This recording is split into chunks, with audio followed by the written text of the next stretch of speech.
Make money on Turo, getting started in 2025 for beginners. We're going to get straight into it. And what is Turo? Turo is a peer-to-peer car sharing platform. So we're going to get started. First, choosing the right car. You have to choose the car that works for you. Then you need to get creating a Turo app and setting up your listing. You need to take great photos of your vehicles, and you need to ensure that you write a professional description about the vehicle. Next, costs to expect. You have cleaning costs, maintenance, insurance, and potential repairs. You have optional stuff like GPS, lockbox, cameras, and smoking detectors. Those are some costs you can expect. Pricing tips.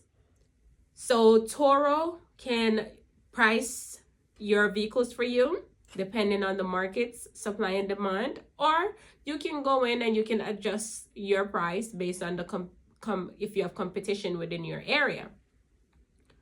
Booking your first trip.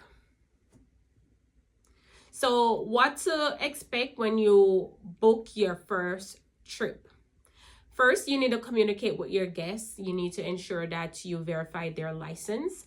Then you can have a pre-checklist and remind your guests that they need to clean the vehicle, fuel the vehicle, and ensure that they do not smoke in the vehicle. Ensure that your messages are sounding friendly and professional. Do's and don'ts as a new host. You need to remember to communicate clearly and stay professional as best as you can because you're dealing with other people. And do not forget to take before and after photos when you get your first listing. You need to ensure that you take all parts of the vehicle, including the gas and the mileage, and ensure that you do that after, and you inspect the vehicle after you receive the vehicle. Try to get familiar with the rules with Turo so that you can know how best to advise your guests if they have questions.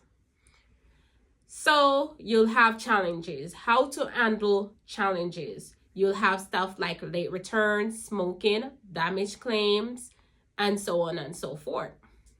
So with late return, within the app, you have the selection to, well, first you can communicate with the guest, and if it's not going to be a long time before the guests bring the vehicle back, you do not have to put the late return.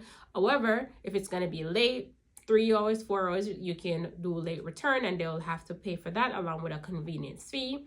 Along with smoking, ensure that you have physical evidence of smoking. You can't say the car smells like smoke. You have to actually have physical evidence showing that someone had smoke in your vehicle. You can also ask follow-up questions to the guests to ask them if they were or were not smoking in the vehicle. So those are some challenges that you'll have to deal with when you become a host on Turo. And some of my favorite tools that has been very successful, I mentioned these before, the lockbox. It helps with contactless pickup and drop off. The GPS tracker, just in case somebody take your vehicle and hasn't returned it in a day or two, you can track the vehicle. And the phone mount, it just helps to make your guests drive easier, navigating, and so on and so forth. So those are some of my favorite tools while being a host on Turo. So now, if you decide that you want to become a Turo host in 2025, these are some tips that I'll leave with you. And treat Turo like a business because it is a business. Start small, stay consistent, and always learn from each trip. That is my advice to you. Now, if you're thinking about starting on Turo, drop your questions and comment down below. Don't forget to like and subscribe to this video. Bye.